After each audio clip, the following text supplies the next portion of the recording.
So hello and welcome students, आप देख रहे हो फिजिक्स और मैं हूं चंदन सिन्हा।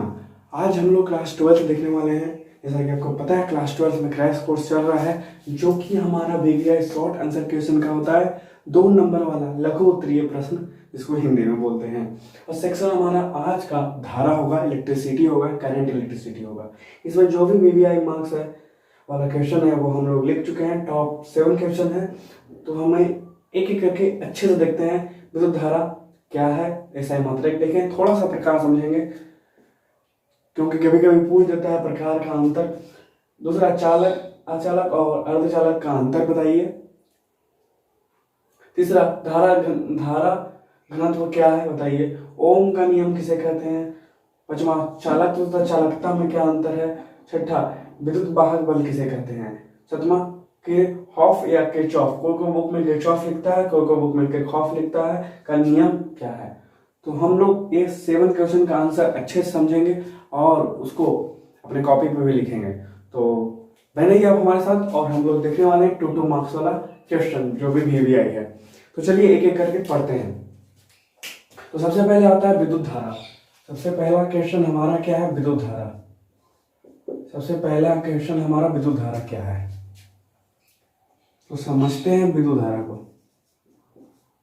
विद्युत धारा इसको बोलते हैं इलेक्ट्रिक करंट। इलेक्ट्रिक करंट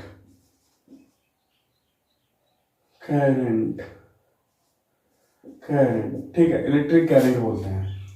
तो इसको हम समझते हैं अच्छा से, थोड़ा पहले समझेंगे और फिर हम लोग कॉपी पे आराम से लिखेंगे। देखिए विद्युत धारा क्या है, तो सबसे पहले इसको समझिए। जैसे हम बोलते हैं ना कि भैया एक पाइप है, एक क्या है, पाइप है। एक पाइप है जिसमें हमारा, पाइप में क्या होता है, पानी होता है। तो पानी हमारा इसमें जा रहा है, हमारा पानी जा रहा है, हमारा पानी क्या हो रहा है, बह रहा है। ठीक है, पानी एक जगह रुका नहीं है, क्योंकि हम इसे अगर पानी देते जाएंगे तो पानी क्या होता जाएगा, बहते जाएगा। ठीक है, पानी बह रहा है, तो यहाँ पे जल क्या हो रहा है, बह रहा है। तो देखते हैं ना, जहाँ पे ज्यादा जल बहता है एक तरह से क्या होता है, बहते रहता है, पानी का फ्लो हो जाता है, तो उसे हम लोग बोलते हैं जल धारा। जल धारा, अब इसे हम लोग जल धारा बोलेंगे। पानी बह रहा है तो क्या बोलेंगे, जल धारा। अब जब हम लोग इसमें ही क्या करेंगे, हम लोग इलेक्ट्रिसिटी को प्रवाह करेंगे। इलेक्ट्रिसिटी मतलब क्या होगा, सिंपल सा फंडा है, इलेक्ट्रिसिटी मतलब आवेश होता है, आपको समझ जाइए। तो करंट किससे बनती है, आवेश से। तो आप लोग समझ जाइएगा कि भैया आवेश जहां पर रहेगा वहां पे धारा रहेगा, और जहां पे आवेश की बात होता है वहां पे धारा की बात होता है। तो जैसे किसी ट्यूब में हम पानी को बहलाते हैं, पानी को पाइप में क्या करते हैं, प्रवाहित करते हैं, तो वह जल धारा बन जाता है। और वैसे ही किसी तार में, किसी क्या करेंगे, तार में अगर मान लेते हैं एक तार है, और तार समझ रहे हैं ना आप लोग, तार वायर है, तो वायर में क्या होगा, वायर में इलेक्ट्रिसिटी प्रवाह होगा, तो आवेश होगा, आवेश। ठीक है, आवेश आप लोग अभी समझिए, क्योंकि धारा जहां पर भी आएगा वहां पर आवेश की बात होगा। और नहीं तो आप आवेश का इलेक्ट्रॉन भी बोल सकते हैं कि भैया इलेक्ट्रॉन भी हो सकता है। तो हम ई भी बोल सकते हैं और आवेश भी बोल सकते हैं। तो हम मान लेते हैं कि ई ही है, तो जहां पर ई बहता है, अब मान लीजिए क्या हुआ, ई है, बहुत सारा ई है। अब इसको हम फ्लो करवाएंगे, तो क्या करेंगे, और ई देंगे, और ई देंगे, और ई देंगे, तो और ई निकलेगा। तो ई क्या होगा, चलेगा। ई क्या होगा, एक चाल से चलेगा। तो यहाँ पे क्या हो गया, धारा हो गया, किसका, करंट का, यानी विद्युत धारा हो गया। विद्युत, भैया इलेक्ट्रॉन को ही विद्युत बोला जाता है, विद्युत को ही इलेक्ट्रॉन बोला जाता है। अब जब इलेक्ट्रॉन रुका हुआ है, जैसे हमारे बालों में भी इलेक्ट्रॉन होता है, ऐसे ऐसे पेन को रगड़ेंगे तो इलेक्ट्रॉन होगा, पर ये चल नहीं रहा, इसलिए वह धारा नहीं है। लेकिन जहां इलेक्ट्रॉन चलने लगे, इलेक्ट्रॉन क्या हो गए, चलने लगे, ऐसे ऐसे करके चलने लगे, तो हम क्या बोल देंगे उसे कि भैया एक धारा बन चुकी है। वो धारा किसकी है, विद्युत की। जैसे पानी बहती है, वह धारा क्या कहलाती है, जल धारा। वैसे ही विद्युत धारा होती है कब, जब इलेक्ट्रॉन का प्रवाह होता है तब। सिंपल है। तो होप आप लोग समझ चुके होंगे, कुछ नहीं है। जैसे भैया हम लोग बोलते हैं ना, जल बहता है तो जल धारा होता है, वैसे ही विद्युत विद्युत मतलब होता है इलेक्ट्रॉन नहीं तो आवेश। अब जब इलेक्ट्रॉन या आवेश का प्रवाह होगा, निरंतर प्रवाह होगा या सतत प्रवाह होगा, जिसको बोलते हैं कॉन्टिन्यूअस प्रवाह होगा, तो क्या होगा, वह विद्युत धारा कहलाएगा। सिंपल, और कुछ नहीं है। मतलब इलेक्ट्रॉन रुका हुआ है हमारे बाल में तो वह विद्युत धारा नहीं है, लेकिन वही क्या हो, आवेश फ्लो होने लग जाए, इलेक्ट्रॉन बहने लग जाए, चलते रहे, तो वह क्या कहलाएगा, विद्युत धारा कहलाएगा। सिंपल। तो होप आप लोग समझ चुके होंगे। तो ये रहा हमारा विद्युत धारा। अब इसको हम लोग और थोड़ा सा समझेंगे तो इसका हम लोग परिभाषा क्या लिख सकते हैं, हम अपने बुक या कॉपी में लिख सकते हैं। तो आप लोग लिखिए परिभाषा क्या होगा। हम लोग जो समझा है वही लिखेंगे। क्या बोलेंगे कि इलेक्ट्रॉनों या आवेशों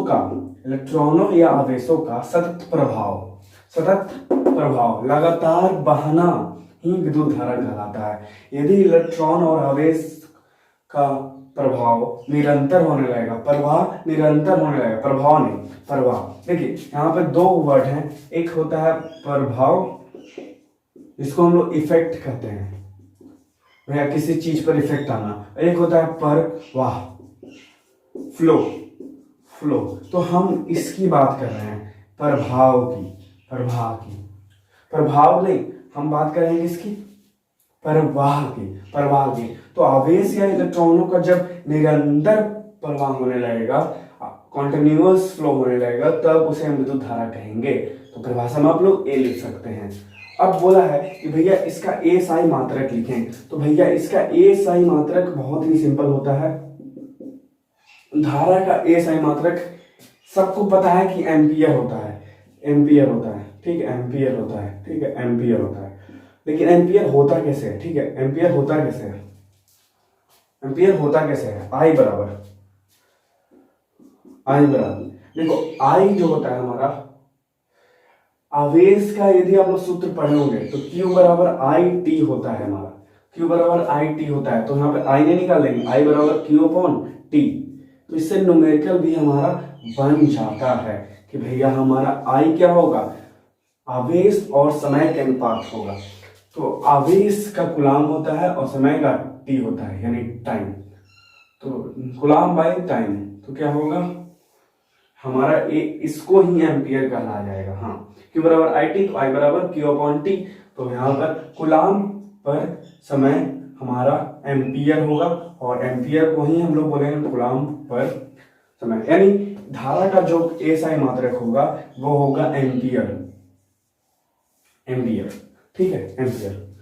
अब इसका प्रकार, अब देखिए इसका कुछ हम लोग क्या समझते हैं, थोड़ा सा प्रकार समझ लेते हैं, क्योंकि विद्युत धारा का प्रकार भी होता है, ठीक है।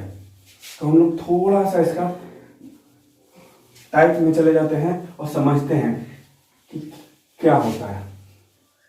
देखिए आप लोग अपने घरों में भी समझे होंगे कि विद्युत धारा दो तरह की होती है, विद्युत धारा दो तरह से हो सकती है।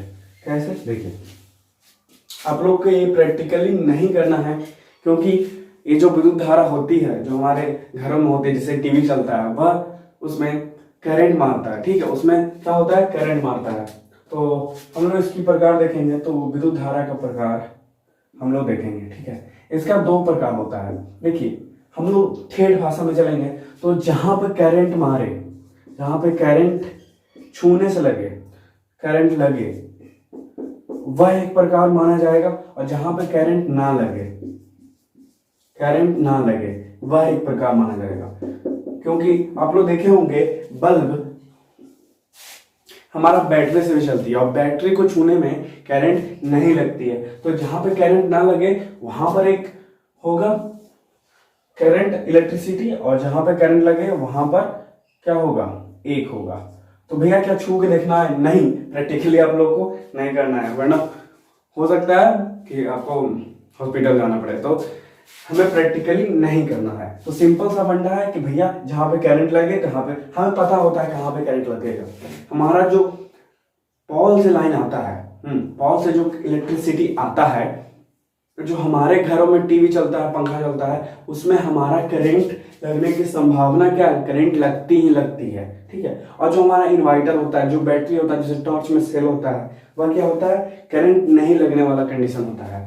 हाँ, तो उसको आप लोग छू सकते हैं। इन्वर्टर को भी मत छूइएगा, नमी के हाथ हो, मतलब पानी लगा हो हाथ में तो आप लोग छुइएगा नहीं, तो वहां पर भी करंट आपको लग सकता है। हाँ हाँ, तो जहां पे करंट लगता है उसे हम बोल देते हैं एसी करंट, एसी, एसी बोल देते हैं, ठीक है। और जहां पर नहीं लगता है उसे हम लोग डीसी बोल देते हैं। हाँ, तो नाम दे दिया भैया कि जहां पर करंट लगता है उसे हम लोग बोल देते हैं प्रत्यावर्ती धारा, प्रत्यावर्ती धारा, इसको बोलते हैं अल्टरनेटिव करंट, एसी। और जहां पे करंट नहीं होता है उसको बोल देते हैं दृष्ट धारा, दृष्ट धारा, ठीक है, दृष्ट धारा, इसको बोल देते हैं डायरेक्ट करंट, ठीक है। तो दो करंट होता है हमारा, सिंपल। आप लोग ठेठ भाषा में समझिए, जिसमें करंट लगेगा उसे प्रत्यावर्ती धारा कहेंगे और जिसमें करंट नहीं लगेगा उसे दृष्ट धारा कहेंगे। तो क्या छू के देखना है? नहीं, छू के आप लोगों को नहीं देखना है। अब इसको समझेंगे। देखिए, प्रत्यावर्ती धारा हमारा ऐसे चलती है, प्रत्यावर्ती धारा हमारा कुछ ऐसे चलती है,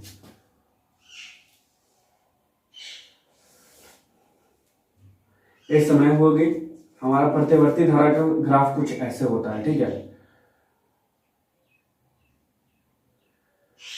प्रत्यावर्ती धारा का ग्राफ कुछ हमारा ऐसे होता है, ठीक है, कुछ ऐसे होता है हमारा प्रत्यावर्ती धारा का ग्राफ, ठीक है। हाँ हाँ, तो हमारा प्रत्यावर्ती धारा का ग्राफ कुछ ऐसे होता है, ठीक है। हमारा प्रत्यावर्ती धारा का ग्राफ कुछ ऐसे होता है, ठीक है, ठीक है। तो क्या होती है, हमारा ऐसे धारा चलती है और एक साइकिल कब होगा, जब ए यहां से उठकर यहां जाएगा, ऐसे ए हो गया आधा साइकिल और ए हो गया पूरा साइकिल, तो यहां पर एक साइकिल कंप्लीट होता है। तो ऐसे चलती है हमारा प्रत्यावर्ती धारा। तो आप लोग समझ सकते हैं, जो धारा ऐसे चलेगी वह क्या होगी, प्रत्यावर्ती धारा होगी। बट जो धारा हमारा ऐसे चलेगी, सिंपल ऐसे चलेगी, ऐसे चलेगी, उसे हम लोग बोलेंगे डिश धारा, यानी डीसी करंट। सिंपल, वो आप लोग समझ चुके होंगे, इसमें कुछ ज्यादा करने का नहीं है। आप लोग आंसर पूछेगा तो बस यही कर दीजिए, जिसमें करंट लगे पहला आंसर हो जाएगा, जिसमें करंट ना लगे दूसरा, और ये ग्राफ बना दीजिएगा, ये हो जाएगा दूसरा। हाँ, एक अंतर और आप लोग समझ जाइएगा कि भैया प्रत्यावर्ती धारा जो होता है, जो हमारे जो घरों में होता है, जो करंट लगा देता है, वह क्या होता है, बहुत दूर तक जा सकता है, बहुत दूर तक जा सकता है। यानी वायर लिए और वायर से क्या किए, हम उसको बहुत दूर तक भेज सकते हैं, जो कि हमारे घरों में वही करंट आता है, इलेक्ट्रिसिटी आता है, और जो बहुत दूर से आता है, इसलिए प्रत्यावर्ती धारा को हम बहुत दूर तक ले जा सकते हैं। पर जो बैटरी वाला होता है, इन्वर्टर वाला लाइट होता है, वो बहुत दूर तक नहीं जाता है, क्योंकि उसमें पावर ही नहीं होता है, क्षमता ही नहीं होता है उतना, ठीक है, इसलिए वो बहुत दूर तक नहीं जाता है। ये हो गया हमारा तीसरा अंतर। तो होप आप लोग समझ चुके होंगे, और इसको हम लोग आगे चलते हैं, ठीक है। तो बहुत ही इंटरेस्टिंग चैप्टर है, सेक्शन है, जो कि धारा का है, इलेक्ट्रिक करंट का है, ठीक है। तो आगे चलते हैं हम लोग। पहला तो हमारा क्लियर हो गया है। तो हमारा पहला क्वेश्चन जो कि विद्युत धारा था वो क्लियर हो गया है। अब दूसरा बोला है चालक, अचालक और अर्धचालक क्या है। देखिए, ऐसे पूछता नहीं है, लेकिन कभी कभी अंतर पूछ दिया जाता है। कभी कभी पूछा है चालक किसे कहेंगे, अचालक किसे कहेंगे, या अर्धचालक, तीनों में से कोई एक पूछता है। मैंने तीनों उठा लिया, ठीक है। और मैं आपको बताता हूँ कि तीनों में से कोई भी पूछ सकता है, ठीक है। तो हम लोग समझेंगे बहुत आसानी से, ठीक है।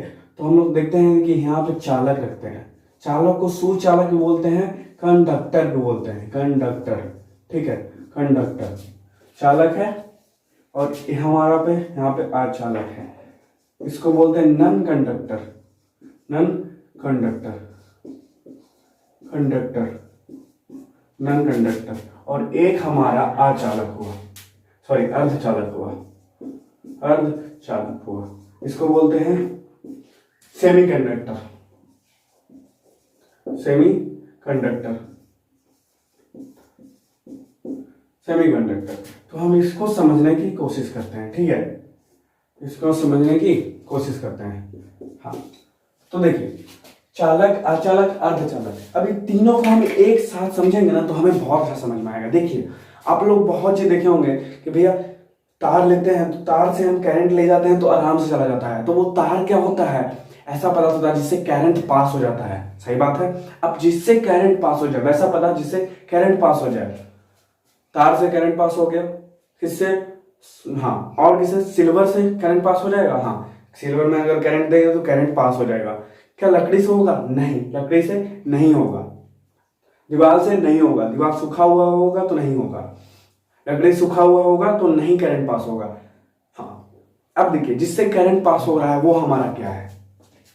ये तीनों पदार्थ है। ये तीनों क्या पदार्थ है जो कि विद्युत धारा के डिपेंड पर होता है। विद्युत धारा, किसी चालक में हम किसी पदार्थ में विद्युत धारा देंगे तो वह कैसे रिएक्ट करेगा। कोई क्या होगा, विद्युत धारा को पार करवा देगा, कोई क्या होगा, विद्युत धारा को रोक लेगा, उधर नहीं जाने देगा, जैसे सूखा लकड़ी, प्लास्टिक वगैरह। और एक होगा कि जो विद्युत धारा को हल्का हल्का जाने देगा। हाँ, तो जो विद्युत धारा को आसानी से पार करने दे, आसानी से क्या हो, पार करने दे, आसानी से क्या हो, पार करने दे, आसानी से पास करने दे, आसानी से उससे करंट क्या हो जाए, पास हो जाए। ठीक है, इजीली करंट पास हो जाए तो उसे हम लोग चालक कह देते हैं। सिंपल, और कुछ नहीं। हाँ, चालक कह देते हैं। जैसे जैसे भैया कॉपर, कॉपर से करंट पास हो जाएगा फट से। कॉपर, सिल्वर, और क्या हो जाएगा, एल्युमिनियम। ये सब हमारा क्या है, चालक है, ईटीसी। ठीक है, अब देखिए अर्धचालक क्या होगा। तो मैंने बोला पदार्थ में करंट पास करेंगे तो पास हो जाएगा तो वह चालक कहलाएगा। पास नहीं होगा यानी चालक का आरोप, यानी चालक पास नहीं हो। करंट पास, नॉट पास, यानी करंट पास नहीं हो, नहीं, करंट पास क्या हो, नहीं हो, नॉट पास। तो जहां पास नहीं हो तो वह क्या होगा, हमारा अचालक कहलाएगा। जैसे जैसे प्लास्टिक, प्लास्टिक, डाई, ड्राई वुड, ईटीसी। हाँ, ठीक है, ईटीसी। अब अर्धचालक क्या हुआ, तो मैंने बोला कि करंट हम लोग पास करेंगे किसी पदार्थ से तो करंट पास हो जाएगी, यानी कंडक्टर। करंट पास नहीं होगी तो नॉन कंडक्टर। बट करंट थोड़ा थोड़ा प्रवाहित, मतलब हम लोग दे 110 वोल्ट तो 250 वोल्ट निकले तो क्या हो रही है, रोक रही है, यानी अर्ध रोक रही है, आधा रोक रही है, किसको, चालक। यानी वैसा पदार्थ जो धारा को रोकता हो थोड़ा बहुत, उसे हम लोग सेमीकंडक्टर कहेंगे। यानी हल्का प्रभावित होने दो, आधा। सिंपल सा हम लोग समझे, करंट को हल्का प्रभावित हो, थोड़ा बहुत, लिटिल बिट। ठीक है, लिटिल प्रभाव होने दे, जिसे हम बोलते हैं थोड़ा बहुत। ठीक है, थोड़ा बहुत, थोड़ा बहुत, थोड़ा बहुत पास होने दे, थोड़ा बहुत पास हो क्या, इलेक्ट्रिसिटी। हाँ, तो जैसे जैसे जर्मेनियम, सिलिकॉन, आर्गन वगैरह वगैरह। सिलिकॉन, हाँ, तो ये क्या हो गया हमारा, ईटीसी। ये हमारा कंडक्टर हो गया। तो वैसा पदार्थ यानी कंडक्टर क्या है, जिसे करंट आसानी से क्या हो जाए, फ्लो हो जाए, जिसे करंट आसानी से क्या हो जाए, फ्लो हो जाए, पास हो जाए, उसे हम कंडक्टर कहेंगे। जैसे कॉपर, कॉपर, सिल्वर, सिल्वर को एजी से दर्शाते हैं। और एल्युमिनियम, ईटीसी। चालक यानी नन कंडक्टर, जिससे नन हो, यानी क्या, इलेक्ट्रिसिटी पास ना हो, जैसे प्लास्टिक, ड्राई वुड, ईटीसी। अर्धचालक यानी सेमीकंडक्टर, जिससे थोड़ा बहुत पास हो क्या, इलेक्ट्रिसिटी, जैसे जर्मेनियम, सिलिकॉन, ईटीसी। ठीक है, तो ये रहा हमारा तीनों। होप आप लोग समझ चुके होंगे। डिफिनेशन में वही लिखिएगा जो यहाँ पे लिखा हो। करंट आसानी से फ्लो हो जाता है उसे चालक कहेंगे। करंट आसानी से फ्लो नहीं होता है उसे अचालक, थोड़ा बहुत पास होता है उसे अर्धचालक कहेंगे। तो होप आप लोग समझ चुके होंगे। आप लोग जो समझे हैं वही डिफिनेशन पे आप लोग लिख सकते हैं। ठीक है, और जो मैं लिखा हूं वो भी आप लोग लिख सकते हैं, कोई दिक्कत नहीं आएगी आपको। 2 मार्क्स एग्जामिनर देगा ही देगा। खुश हो गया तो 3 मार्क्स में दे देगा। ठीक है, तो यहाँ पे क्वेश्चन नंबर हम लोग 3 चलते हैं, और 3 में क्या है, धारा घनत्व। धारा घनत्व, धारा घनत्व। अब धारा घनत्व को कैसे हम समझेंगे, जिसको बोलते हैं करंट डेंसिटी। करंट डेंसिटी, तो करंट डेंसिटी हम लोग कैसे समझेंगे, देखिए करंट डेंसिटी हम लोग कैसे समझेंगे। देखिए हमने बताया था कि भैया एक क्या है, पदार्थ है। हमने बताया एक क्या है, हमारा पदार्थ है, जिससे क्या हो रहा है, करंट प्रवाह हो रहा है। ठीक है, करंट क्या हो रहा है, प्रवाह हो रहा है। हमारा ई क्या हो रहा है, चल रहा है।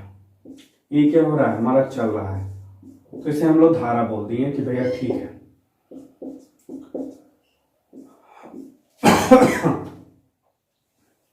ये हमारा चल रहा है तो उसे हम लोग धारा बोल दिए। लेकिन इस चालक का, इस वायर का, चालक मतलब वायर, क्योंकि इससे करंट पास हो रहा है, इस चालक का या वायर का कुछ ना कुछ क्षेत्रफल होगा। हाँ, कुछ ना कुछ क्षेत्रफल होगा। ठीक है, अब उससे पहले हम लोग समझते हैं बात। घनत्व का मतलब होता है कि भैया कितना गहरा है। ठीक है, हम जैसे बोल दिए कि भैया पानी कितना गहरा है, तो भैया कुछ ना कुछ होगा। 10 मीटर गहरा है, 5 मीटर गहरा है, मतलब स्ट्रॉन्गनेस को दर्शा रहा है कि भैया बताइए कि घनत्व कितना है, उसका स्ट्रॉन्गनेस को दिखा रहा है कि थोड़ा है, ज्यादा है, बहुत ज्यादा है, बस ये दिखा रहा है। हाँ, तो हम लोग बताएंगे कि ये स्ट्रॉन्गनेस को दिखा रहा है।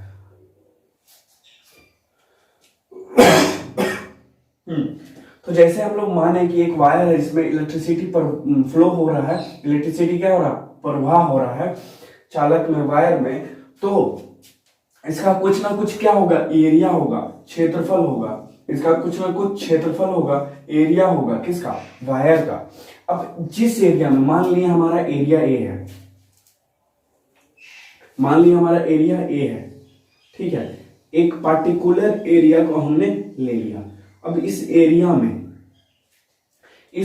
में जितना भी इलेक्ट्रिसिटी फ्लो हो रहा है, जितना भी इलेक्ट्रिसिटी फ्लो हो रहा है, उसी को बताता है कौन, धारा घनत्व। ठीक है, धारा घनत्व यानी किसी पार्टिकुलर एरिया में, किसी भी एक खास क्षेत्रफल में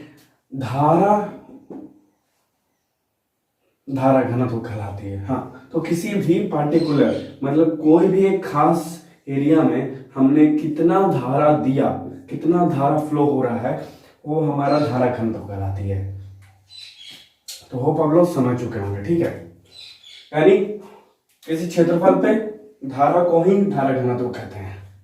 किसी पार्टिकुलर क्षेत्रफल पे धारा घनत्व को ही, किसी पार्टिकुलर क्षेत्रफल पे धारा को, किसी चालक में पार्टिकुलर क्षेत्रफल में धारा को ही धारा घनत्व कहते हैं। ठीक है, समझिए, किसी चालक है, किसी वायर में किसी एक हिस्से का क्षेत्रफल में प्रवाहित धारा को ही धारा घनत्व कहते हैं। ठीक है, तो होप आप लोग समझ चुके होंगे। अब बात है इसका डिफिनेशन। तो भैया डिफिनेशन आप लोग अपने अनुसार बना सकते हैं, नहीं तो लिख सकते हैं क्या, कि किसी चालक में प्रवाहित धारा डिफिनेशन क्या लिख सकते हैं कि किसी चालक में किसी एक हिस्से का क्षेत्रफल में प्रवाहित धारा घनत्व कहलाती है। नहीं तो आप लोग ऐसे भी लिख सकते हैं कि भैया ए रहा फॉर्मूला किसका, धारा घनत्व का, धारा घनत्व का। अब धारा घनत्व का फॉर्मूला ए रहा। अब तो फॉर्मूला के अनुसार भी हम लोग बोल सकते हैं कि किसी चालक में प्रवाहित धारा के प्रति इकाई क्षेत्रफल को ही धारा घनत्व कहते हैं। या बोल सकते हैं किसी चालक में प्रति इकाई क्षेत्रफल में प्रभावित धारा घनत्व कहलाती है। तो आप लोग ए लिख सकते हैं। ठीक है, तो होप आप लोग ये भी समझ चुके होंगे। तो चलते हैं हम लोग आगे। ठीक है, इसका ऐसा मात्रा हम लोग निकाल सकते हैं। धारा मतलब एम्पियर और एरिया मतलब metre square. Ampere per metre square इसका एसआई यूनिट होगा। तो फिलहाल इस वीडियो में इतना ही। आप बने ही हमारे साथ, देखते रहिए क्वेश्चन फिजिक्स, और इस चैनल को सब्सक्राइब जरूर कर दीजिएगा और अपने दोस्तों के साथ इस वीडियो को शेयर कर दीजिएगा, क्योंकि आपका एक दो व्यूअर्स हमें मोटिवेट और डीमोटिवेट करता है। इसलिए कभी कभी वीडियो नहीं आती है क्योंकि हम डीमोटिवेट हो जाते हैं, ठीक है। तो आपका लाइक और व्यूअर्स हमारा मोटिवेशन है, तो शेयर कीजिए इस वीडियो को और लाइक कीजिए। Thanks for watching.